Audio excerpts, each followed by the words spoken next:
welcomes you all in online classes by Mount Lucky Academy Secondary School, Balotra. Human system. In earlier session, what we had done? We had done the respiratory system. जो हमारा respiratory system था वो हमने done किया था. इसमें क्या थे हमारे upper respiratory system, lower respiratory system and the muscles. And in this we have the mouth, pharynx and the larynx. And then we have the trachea, bronchioles, bronchioles and the alveoli. Then we have the muscles. Then now we start with the physiology of the respiration. What is the process behind the respiration? जो हमारा respiration है वो जो हमारा concentration होता है, diffusion होता है, वो कैसे process होता है? Transformation of the gases. जो exchange of the gases है alveoli और the blood के between में वो कैसे take place होती है? So basically हमारा क्या है? जो exchange of gases है वो किसके बीच में है? Alveoli and the blood. These are the two factors which are responsible for the exchange of the gases. What type of the gases? Oxygen and the CO2. जो हमारी ऑक्सीजन है और CO2 है उन दोनों का एक्सचेंज होता है which require the alveoli and the blood. इन दोनों के सरफेस पे होता है. जो हमारे ब्लड कॉर्पुलस होते हैं और एल्वोली होती है इनके सरफेस पे exchange of the gases take place होता है. ये बेसिकली जो एक्सचेंज ऑफ गैसेज है वो एक डिफ्यूजन के टाइम पे होता है. इट रिक्वायर दी कंसंट्रेशन और दी ग्रेडियंट और the pressure. Simply we can say the pressure. What about the pressure? Pressure हमारा क्या होता है? It's unit is the pascal and it's pressure is pascal can be defined as the newton per metre square. Means force exerting on a area, unit area. जो हमारा Newton force है वो exert कर रहा है on a unit area, unit area पे. Area represent by the metre square, mm square and the centimetre square. इससे हम रिप्रेजेंट करेंगे. बेसिकली हमारे एरिया जो होता है उस पे ये कोई एरिया है, इस पे जो यूनिट फोर्स लग रहा है तो इस एक्सर्ट द प्रेशर क्या करेगा? ये प्रेशर एक्सर्ट करेगा. सो जो हमारा कंसंट्रेशन होता है और ग्रेडियंट और pressure three all are the same. जो एल्वोली और ब्लड के बीच में जो हमारा एक्सचेंज ऑफ गैसेज है between oxygen and the CO2, इसका जो एक्सचेंज ऑफ गैसेज है वो डिफ्यूजन के द्वारा होता है. What is the diffusion? Diffusion is help to exchange the gases. अब देखिए alveoli and blood it need, अगर हम ऑक्सीजन का एक्सचेंज ले रहे हैं, अगर ऑक्सीजन एक्सचेंज हो रहा है then it must the lower pressure and the higher pressure. अब प्रेशर होता है क्या है? प्रेशर होता है हमारा फोर्स अपॉन दी एरिया. अब देखिए जो हमारा एक होता है high pressure and the low pressure, high pressure and low pressure. अब जैसे कोई दो बलून है उनका आपस में आपने कनेक्शन करवा दिया. एक ही हमारा लो प्रेशर का बलून है और एक ये हाई प्रेशर का बलून है. इन दोनों को आपने कनेक्ट करवा दिया तो क्या होगा? जो हाई प्रेशर वाला बलून है उसमें जो एयर है वो क्या करेगी?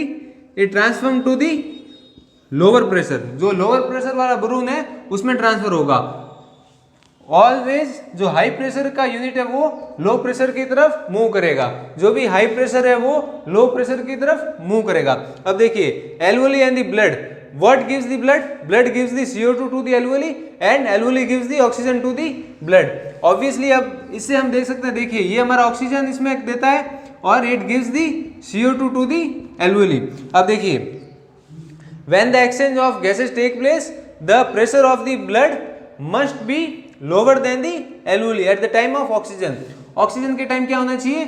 जो ब्लड का प्रेशर है वो लो होना चाहिए एल्वोली से.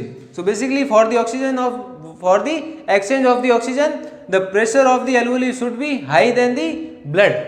और देन फॉर द CO2, अब CO2 के लिए क्या होना चाहिए? इसका हाई होना चाहिए और इसका लो होना चाहिए. सो the CO2 in the blood can easily exchange in the alveoli by the oxygen. Oxygen से CO2 एक्सचेंज हो सके एल्वोली के द्वारा. सो ये हमारा हाई होना चाहिए और ये हमारा लो होना चाहिए. So this is the phenomenon of the diffusion. यही आपका डिफ्यूजन का फिनोमिनन है जो कि exchange of the gases take place होता है. Now we start with our the process. जो हमारा प्रोसेस होता है उसके बारे में हम स्टडी करेंगे. Now we have the two type of the respiration. One is the external and another is the internal. What is the external respiration? It is the exchange of gases. Exchange of gases between alveoli and the blood. जो हमारी एल्वुली and blood के बीच में exchange of gases होता है वो हमारा क्या होता है, एक्सटर्नल रेस्पिरेशन। इसमें एक्सटर्नल वर्ड है बिकॉज जो ब्लड के कॉर्पुलेट्स वगैरह है उसमें सेल्स है वो हमारे इसमें रोल प्ले नहीं कर रहे हैं, because the exchange of gases between the alveoli and the blood is known as the external respiration. यही आपका एक्सटर्नल रेस्पिरेशन होता है। अब देखिए exchange of gases between the alveoli and the blood, देखिए इनिशियली होता है क्या, हमारा एल्वुली होता है which is the air sac. जो एयर सैक होते हैं, एयर लाइक स्ट्रक्चर होते हैं, वो होते हैं end of the bronchioles. Bronchioles के एंड में हमारे एयर सैक लाइक स्ट्रक्चर होते हैं जिन्हें हम एल्वुली कहते हैं। इसकी सरफेस पे exchange of the gases take place होता है। जो एक्सटर्नल रेस्पिरेशन रहता होता है वो exchange of gases between the blood and the alveoli, उन दोनों के बीच में जो एक्सचेंज ऑफ गैसेज होता है वो हमारा कहता है external respiration. Then we have the internal respiration. Here word is the internal. Internal represent the in the blood. जो ब्लड में हमारे टिश्यूज वगैरह होते हैं उनके बीच में जो एक्सचेंज ऑफ गैसेज होता है वो हमारा इंटरनल रेस्पिरेशन होता है। It is the exchange of gases between the tissue and the organs. जो हमारे टिश्यू और डिफरेंट ऑर्गन्स होते हैं, सेल ऑर्गन्स होते हैं, उनके बीच का जो एक्सचेंज ऑफ गैसेज होगा वो इंटरनल रेस्पिरेशन होगा। So this is all about your the physiology of the respiration. यही आपका फिजियोलॉजी ऑफ रेस्पिरेशन था, in which we had done external respiration and the internal respiration. It is the exchange of gases between the alveoli and the blood. And next internal is the exchange of gases between the tissue and the organ cell or the other cell of the organ or the body. यही आपका external और internal respiration था. Now further start with the blood.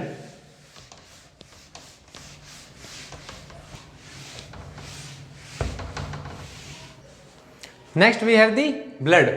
What is the blood? As we all know that it is the form of the fluid cell and the fragmented cell. ये किससे made up होता है? It is made up from the fluid cell and the fragmented of the cell. जो cell होते हैं हमारे उससे made up होता है और इसमें फ्लूइड होता है। अब फ्लूइड को क्या कहते हैं हम? Fluid is known as the plasma. And जो सेल होते हैं और फ्रेगमेंटेड ऑफ सेल होते हैं उसे हम क्या कहते हैं? Corpuscles. What is known as the corpuscles and the plasma. Plasma is the fluid in the blood and the tiny cell or fragmented of cell is the corpuscles and blood. So we can say that the blood is made by the plasma and the corpuscles or the fluid cell or fragmented of the cell. अब देखिए ये इसका जो elaboration है, then fluid is the plasma and cell and fragmented cell is the corpuscles. So this is the blood. Blood is a made by the tiny cell known as the corpuscles and the contain the fluid which is plasma. जो plasma होता है वो clear होता है as a water, water की तरह ये clear होता है। But due to presence of the red pigments, जो हमारे रेड सेल्स होते हैं, जो पिगमेंट्स होते हैं, उनकी प्रेजेंस की वजह से जो प्लाज्मा है वो भी रेड की तरह ही अपीयर होता है। It also appear like a red colour because of the presence of the huge amount of the red pigment और द रेड सेल्स। जो हमारे रेड ब्लड सेल होते हैं, देखिए initially we have the RBC and WBC. In later on we will study about the RBC and WBC. RBC are the red blood cell and WBC are the white blood cell. Initially देखिए water is the made up by the fluid fragmented of cell and the tiny cells which is known as the corpuscles and the fluid known as the plasma. जो plasma होता है वो आपके clear होता है similar to the water but due to presence of the huge amount of the red fragments, जो red pigments होते हैं उनकी presence की वजह से जो plasma होता है वो भी हमारा रेड कलर में अपीयर होता है. देखिए हमारे पास क्या है, बेसिकली हमारा वाटर है, वाटर के अंदर आप डाई मिक्स करते हैं, सो वाटर का जो कलर है वो भी चेंज हो जाएगा, डाई का कलर है वो. So similarly here we have also the plasma as a clear but due to presence of the red pigment it appear as a red, वो भी हमारा रेड कलर में अपीयर होता है. सो ब्लड हमारा बेसिकली है क्या है, what is the role of blood in our body, हमारे बॉडी में ब्लड का रोल क्या है. देखिए हमारा जो बॉडी है वो 70% ऑफ दी वाटर से मेडअप होता है and remaining is the blood. जो भी हमारे बॉडी में फ्लूइड है, लिक्विड है, उसमें 70% तो वाटर होता है and remaining is the blood. इस blood main purpose of blood is to transform the जो हमारे मिनरल्स और डाइजेस्टेड फूड होता है, जो हमारा डाइजेस्टेड फूड है उसमें जो भी हमारे न्यूट्रिशंस हैं उसको क्या करता है, ट्रांसफर करता है through the other organ of the body. जो भी हमारे अदर ऑर्गन्स हैं which are helpful for the metabolism और ग्रोथ और डेवलपमेंट, जो भी हमारे मेटाबॉलिज्म ग्रोथ और डेवलपमेंट के लिए रेस्पॉन्सिबल होते हैं ऑर्गन्स, उन तक ये क्या करवाता है, न्यूट्रिएंट्स और दी सेमिनल कंपोनेंट्स होते हैं उसको ये ट्रांसफॉर्म कराता है। It is the purpose for the transformation of the nutritions और the other seminal component which are require for the growth and development of the body. Body के ग्रोथ और डेवलपमेंट के लिए जो भी नेसेसरी प्रोडक्ट होते हैं, जो भी कंपोनेंट होते हैं हमारे, वो कौन ट्रांसफॉर्म करता है, it transform the blood only.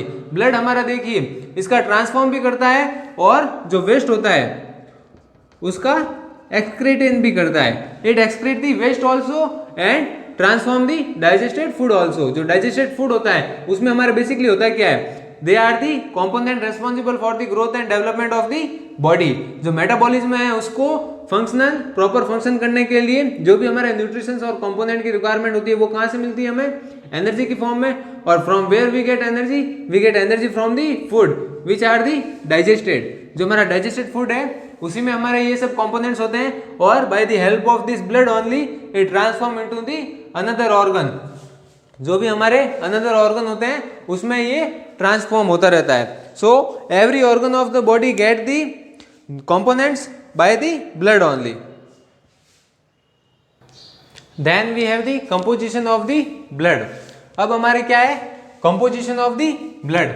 ये है आपका composition in which we have RBC, WBC, platelets and the plasma. अब देखिए जो भी हमारे RBC क्या होते हैं, RBC are the red pigment in the blood known as the red blood cell. ये रेड पिगमेंट से बने हुए होते हैं, जो सेल होते हैं हमारे रेड पिगमेंट से बने हुए होते हैं, there are known as the RBC, red blood cell. These are the RBC, ये सब हमारे क्या है, आरबीसी है। These are the red blood and cell. Initially हम कंपोजिशन स्टडी कर रहे हैं, then one by one we have to elaborate this composition. जो भी इसके पार्ट्स हैं उसको हम वन बाय वन से एलोबरेट करेंगे। देखिए initially we have RBC, then these are the platelets, ये हमारे क्या है, प्लेटलेट्स है। And then we have the WBC, these are the white blood cell which are the most helpful in the protecting the body from the diseases. जो भी हमारे diseases वगैरह उसमें बैक्टीरिया वायरस वगैरह होते हैं उनसे जो फाइट करता है वो कौन फाइट करता है, WBC. WBC is the responsible for the immunity. जो हमारी इम्यूनिटी होती है वो कौन रेस्पॉन्सिबल होता है, WBC. So RBC, WBC and the platelets. Then the plasma. Plasma is the liquid. ये पूरा फिल किससे होता है, प्लाज्मा से। Plasma is a liquid as a clear water, but due to presence of red pigment और huge amount of the red pigment it appear like a red. ये भी आपको रेड कलर में अपियर होगा। सो प्लाज्मा जो भी होता है उसमें ये क्या होता है, जो भी फ्लूइड है वो आपका क्या होता है, प्लाज्मा। अब आपका जो ब्लड का कंपोजिशन है, ब्लड में देखिए आपके क्या होता है, ये आपका 55% और 45%। देखिए जो 55% होता है वो तो आपका होता है कंटेन दी प्लाज्मा, प्लाज्मा से फिल होता है। देन रिमेनिंग 45% होते हैं वो क्या होते हैं, RBC, platelets and the WBC. वही आपके RBC, WBC and the platelets होते हैं। सो this is all about your composition of the blood. यही आपका ब्लड का कंपोजिशन है। देखिए ये तो आपके प्लेटलेट्स हो गए सारे। Platelets are the help for the blood clotting. अब देखिए वन बाय वन इसको हम फर्दर सेशन में इलेबोरेट करते जाएंगे। बेसिकली मैं आपको कंपोजिशन शो कर रहा हूँ। और जो ब्लड में आपके क्लॉटिंग के जो यूज आता है वो कौन यूज आता है, platelets. Platelets are the responsible for the blood clotting. Then we have RBC, WBC and the plasma. So this is all about your the composition of the blood. यही आपका ब्लड का composition था। In this we had study about the blood. What is the blood, it is the fluid और the fragment of the cell और tiny cell से made up होता है which is known as the corpuscles and the plasma. Plasma है वो हमारा clear water की तरह अवेलेबल होता है which contain the 55% of the blood.